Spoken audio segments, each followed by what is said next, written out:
मित्रांनो, कोकणातल्या भटकंतीच्या आणखीन एका नवीन व्हिडिओमध्ये मी अक्षय तुम्हा सर्वांचं मनापासून स्वागत करतो।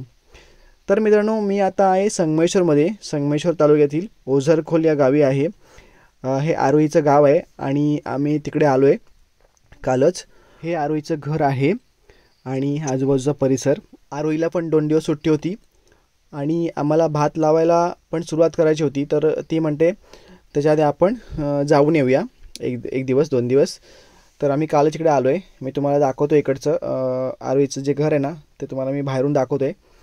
आता जी होती ती पुढची बाजू होती, आता मी मागे वर चाललो आहे। मित्रांनो, इकडची जी घरं आहेत ना, अशीच सर्व उतारावरती घरं आहेत। ही मागची बाजू आहे, इकडे बाहेर चूल पण आहे। आता मी वरती चाललो आहे, इकडे पाण्याची टाकी वगैरे आहे, सगळं असं वरती स्टेपने वरती आहे सर्व। महत्त्वाचं म्हणजे इकडची झाडं आहेत ना, ती खूप अशी उंचच्या उंच वाढलेली आहेत। सूर्यप्रकाश कमी मिळतो, त्याच्यामुळे तुम्हाला मी दाखवतो इकडची झाडं। हा जो तुम्हाला दिसतोय हा पाट आहे।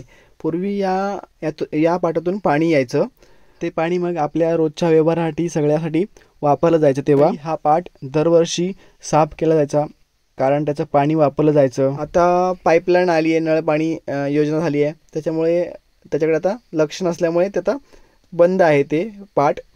याला पाट म्हणायचे पूर्वी। मित्रांनो, इथे साईडला पण एक छोटा व्हाळ आहे, ओढा आहे छोटासा, सारण म्हणतात त्याला। तिथे पण पाणी आहे। आता पाऊस असल्यामुळे इथे पाणी आहे, उन्हाळ्यातून पाणी नसतं एक जानेवारी फेब्रुवारी नंतर। इथून वरतून पाणी येतं बघा, तुम्हाला बघायला मिळेल।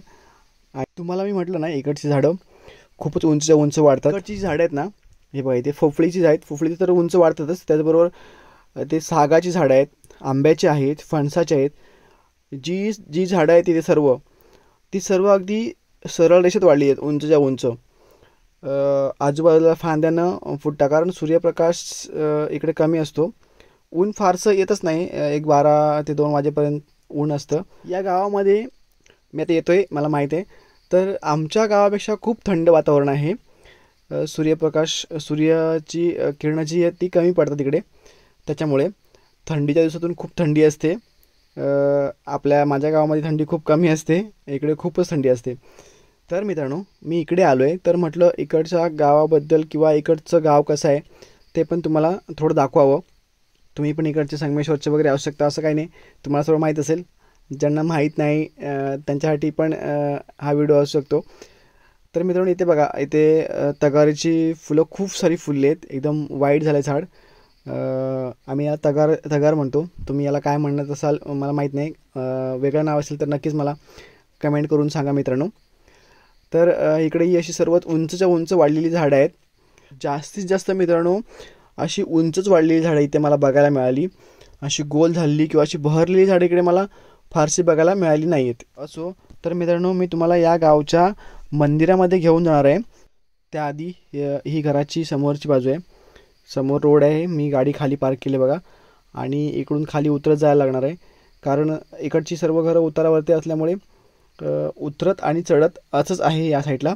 तर मी आता उतरत खाली आलो आहे। हा रस्ता आहे, इकडचे रस्ते पण असे छोटेसे आहेत, कारण जागा अरुंद असल्यामुळे रस्ते करायला जागा नाही आहेत। इकडे रोडच्या साईडला पार्किंगची जागा आहे। ओके, तर आता आम्ही सर्व निघालो आहेत, सर्व खाली येत आहेत। पहिला अंशू छत्री घेऊन निघाला आहे, त्याला खूप उत्सुकता असते फिरण्याची माझ्यासोबत, तर तो सगळ्यांच्या आधी पहिलाच कुठे पण जायला तयार असतो आणि तो पहिला खाली आला आहे, त्याच्या मागून सर्व येत आहेत। इकडे मगाशी मी वरतून जी सारण दाखवली ना, ती मित्रांनो इथे खाली येते। चला तर मग मित्रांनो, आता आपण मंदिराकडे जाऊया। त्याचबरोबर तिथे खूप मोठा धबधबा पण तुम्हाला बघायला मिळणार आहे।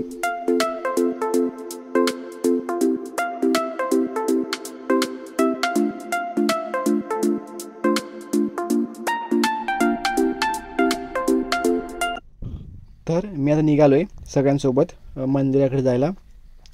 तुम्हाला इथून साईडून एक नदी बघायला मिळेल। रस्ता एवढासा चिंचोळा आहे, एकच गाडी जेमतेम त्यातून जाऊ शकते, दुसरी आली तर खूप प्रॉब्लेम होतो, कारण जागा अपुरी आहे इथे। रस्ता आणि साईडला व्हाळ, खूप मस्त वाटतं या रोडने जायला।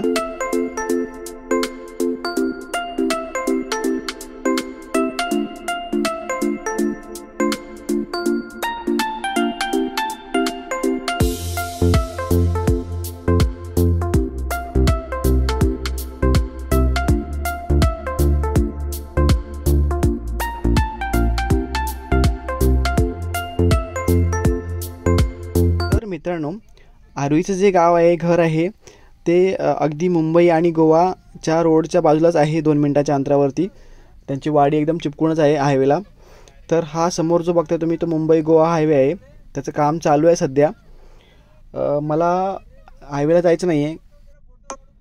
मंदिराकडे जाणारा जो रोड आहे तो मागे आहे. तुम्हाला मी आत्ताच म्हटलं की इकडचे जे रोड आहेत ना ते खूप अरुंद आहेत. त्याच्यामुळे मी आता पुढे आलो आहे. इथे मी परत टर्न मारणार आणि परत मागे जाणार. आलेला रोड तो खाली आहे आणि जो मंदिराकडे जाणारा रस्ता आहे तो वरच्या साईडून आहे. त्याच्यामुळे एकदम असा टर्न बसणार नाही. त्याच्यामुळे मी पुढे येऊन इथे टर्न मारून मग परत त्या वरच्या मंदिराकडच्या रोडला जाणार आहे. हा जो तुम्ही समोर बघताय तो नवीन इथे पूल बनतो आहे मुंबई गोवा हायवेवरचा. आता बघा मी या खालच्या रोडने आलो आहे, जो इकडे बोर्ड लागला या रोडने. आणि हा जो वरती रोड गेला आहे तो मंदिराकडे रोड गेला आहे. तर त्या रोडने मी आता वरती चाललो आहे.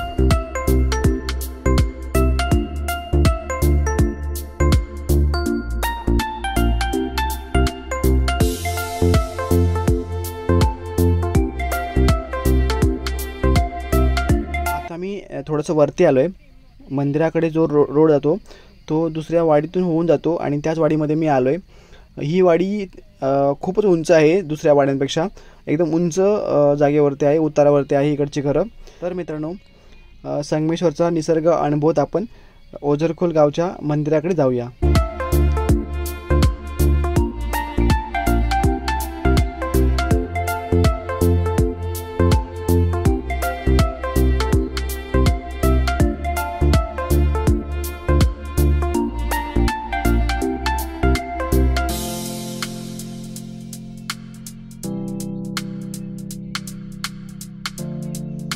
रस्त्यामध्ये एक छोटासा व्हाळ लागला आहे आणि त्या व्हाळावरती छोटे मोठे असे धबधबे तयार झालेले बघायला मिळाले. काही लोक तिथे कपडे वगैरे धुत आहेत. गावाकडची हीच दृश्य बघून खूप आनंद होतो. खूप मस्त वाटतं ही सर्व दृश्य बघून. आता ही लास्ट वाडी होती. याच्या पुढे घरं वगैरे नाही आहेत, वाडी वगैरे नाही आहे. जे आहे ते सर्व जंगल आहे अगदी मंदिरापर्यंत. आपण गाडीने चाललो आहे तर लवकर पोचू. पायी जायचं असेल तर एक तास, सव्वा तास, 1.5 तास लागतो. जसं आपलं चालण्यावरती डिपेंड आहे किती वेळ आपण किती फास्ट चालतो याच्यावरती. तर आपण गाडीने चाललो तर आपण नक्कीच लवकर पोचणार आहोत. आणि तुम्हाला ओझरखोल गावचं जे मंदिर आहे त्याचबरोबर त्याच्या साईडला एक खूप मोठा धबधबा आहे, तो तुम्हाला तिथे बघायला मिळणार आहे. जाऊया मग मंदिर आणि धबधबा बघायला.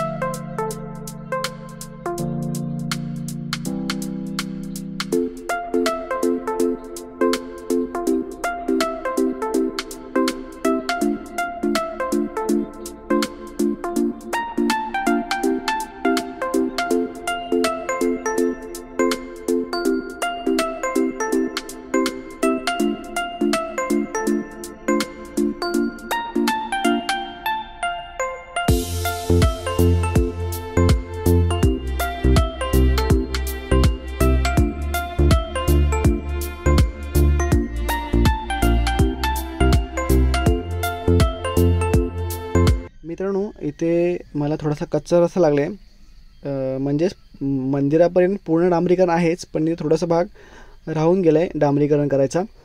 त्याचबरोबर मध्ये एक बंधारा आहे छोटा, तो पण मी तुम्हाला दाखवणार आहे. ब्रिजवरून जाताना बंधारा पण दिसेल तुम्हाला, तोही जाताना आपल्याला बघायला मिळणार आहे.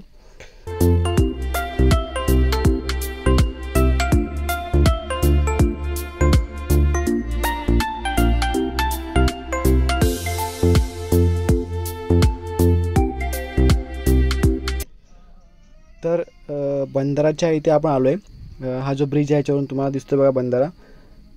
पुढे जाऊन पण तुम्हाला मी दाखवणार आहे. येताना परत मी तुम्हाला थांबून पण दाखवणार आहे हा बंधारा. आता फक्त जस्ट गाडीतून आपण बघतो आहे. जेव्हा मंदिराकडे जाऊ आणि मंदिराकडून परत पाठी येऊ त्यावेळेला आपण थांबून इथे बंधारा बघणार आहोत.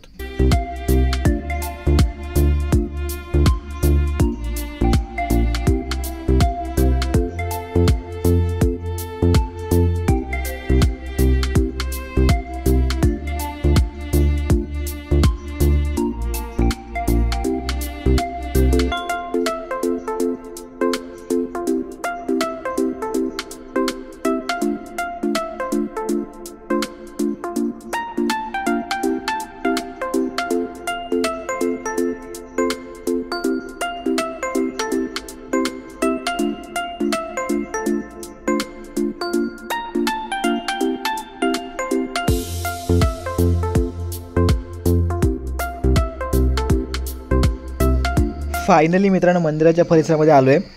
समोर तुम्हाला मंदिराचा गेट बघायला मिळाला. त्याच समोर इथे जेवण वगैरे बनवण्याचा रूम आहे आणि समोर ओझरखोल गावचं जे ग्रामदैवत आहे त्या देवाचं मंदिर आहे. चला तुम्हाला आता मी मंदिराकडे घेऊन जातो.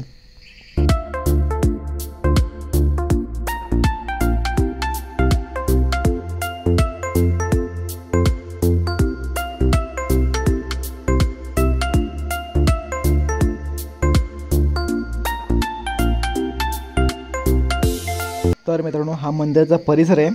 समोर मंदिर आहे, त्याचबरोबर मंदिराच्या बाजूला तुम्हाला धबधबा बघायला मिळतो आहे. मंदिरामध्ये आपण पाया वगैरे पडल्यानंतर दर्शन घेतल्यानंतर तुम्हाला मी तो धबधबा दाखवणार आहे.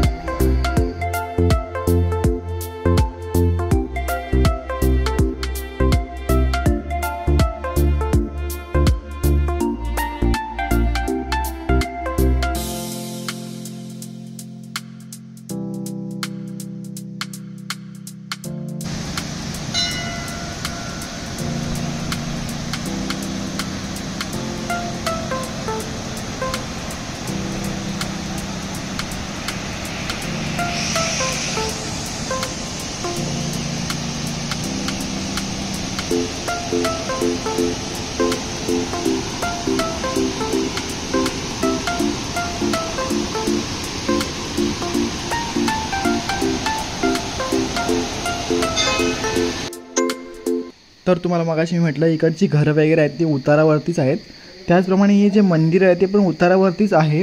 या ठिकाणी भरपूर दगड वगैरे होते पहिले, त्यानंतर ते तोडून वगैरे व्यवस्थित लेवल करून या ठिकाणी हे मंदिर बांधलं आहे. मंदिर हे स्वयंभू आहे भराडीन देवीचं. त्याबरोबर साम आणि त्रिमुख पण या मंदिरामध्ये देव आहेत. तुम्हाला मी तर दाखवणार आहे ते. मित्रांनो या ठिकाणी पाण्याचा खूप सारा आवाज येतो आहे, कारण मंदिराच्या एकदम शेजारीची नदी आहे आणि त्या नदीला खूप सारं पाणी आहे. खूप मोठा धबधबा आहे. समोर तुम्हाला देवी बघायला मिळत आहेत. चला तर मग मित्रांनो आता आपण मंदिर आणि मंदिराचा जो परिसर आहे त्याचबरोबर त्याच्या बाजूला जो धबधबा आहे तो बघूया.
मित्रांनो, मी आता घरी चाललो आहे. जाताना तुम्हाला मगाशी म्हटलं होतं की बंधारा बघूया, दाखवतो म्हणून. तर तो आपण बंधारा बघायचा आणि मग नंतर घरी जायचं.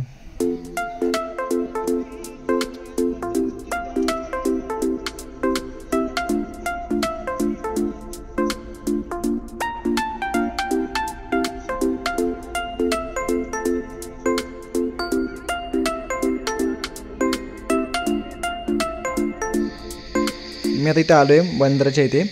मंदिराचा जो रोड आहे त्या रोडच्या बाजूला जी नदी आहे त्या नदीवरती तो बंधारा बांधला आहे. तर त्या ठिकाणी मी इथे आलो आहे. जाताना आपण तो गाडीमधूनच पाहिला होता. तुम्हाला म्हटलं होतं येताना की आपण ते उतरणार आहोत, बघायचं आहे बंधारा. तर या ठिकाणी तो बंधारा आहे छोटासा. तर तुम्हाला मी तो नदीमध्ये जाऊन बंधारा दाखवतो.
मित्रांनो, तुम्ही मंदिर पाहिलात, मंदिराच्या शेजारचा धबधबा पाहिलात, येताना परत बंधारा पाहिलात.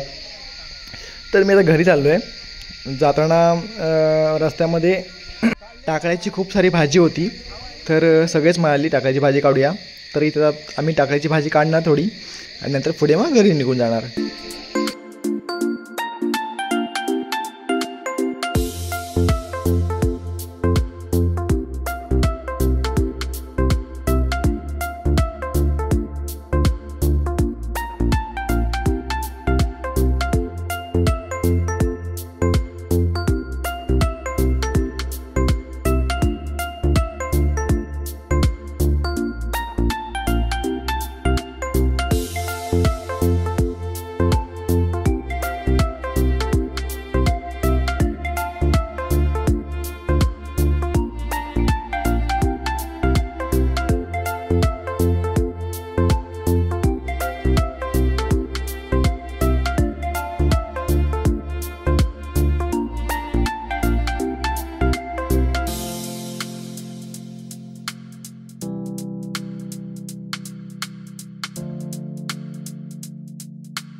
मगाशी ज्या ठिकाणी आपण गाडी फिरवली हायवेच्या ठिकाणी, त्या ठिकाणी मी इथं आलो आहे.